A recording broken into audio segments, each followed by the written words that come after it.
Hello dear student, welcome. तो T Y B Com T Y BAF आपका GST का जो टैक्स का इनडायरेक्ट टैक्सेशन पेपर है, तो कैसे आएगा। पहला तो 20 मार्क का ऑब्जेक्टिव्स आने वाला है तुम लोग को, राइट। तो ये जो ऑब्जेक्टिव्स है, और बीएमएस वाले को और इन लोगों को क्या बोलते हैं, बैफ वाले को 15 मार्क का आएगा, राइट, ऑब्जेक्टिव्स।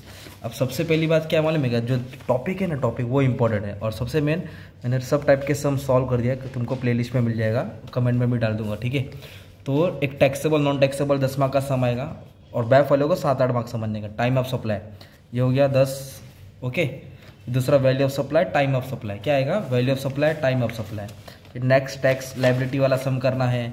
फिर तुम लोग को जीएसटी रजिस्ट्रेशन करना है, टाइम ऑफ सप्लाई आएगा, फिर प्लेस ऑफ सप्लाई आएगा, फिर कॉम्पोजिशन स्कीम आएगा एक तुम लोग को, फिर नेट टैक्स लायबिलिटी निकालने वाला आएगा, और फिर बाद में कॉम्पोजिशन स्कीम के साथ फिर जीएसटी रजिस्ट्रेशन।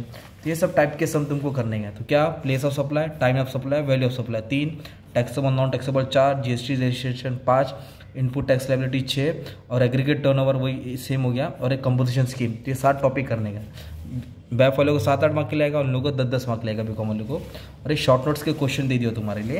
ये शॉर्ट नोट्स के क्वेश्चन इतना तो तुमको पढ़ना ही पड़ेगा, और मैंने शॉर्ट नोट भी पूरा एक्सप्लेन करा दिया, ठीक है। तो इसलिए ज़्यादा टाइम वेस्ट नहीं किया तुम्हारे लिए, शॉर्ट में समझा दिया कि क्या क्या करने का, और सब तुमको 1-1, 5-5 मिनट में एक्सप्लेन करा दिया, ठीक है। शॉर्ट नोट भी एंड तुम्हारा पूरा पेपर, ओके। सब तुमको अच्छे से मिल जाएगा, टेंशन लेने की जरूरत नहीं है।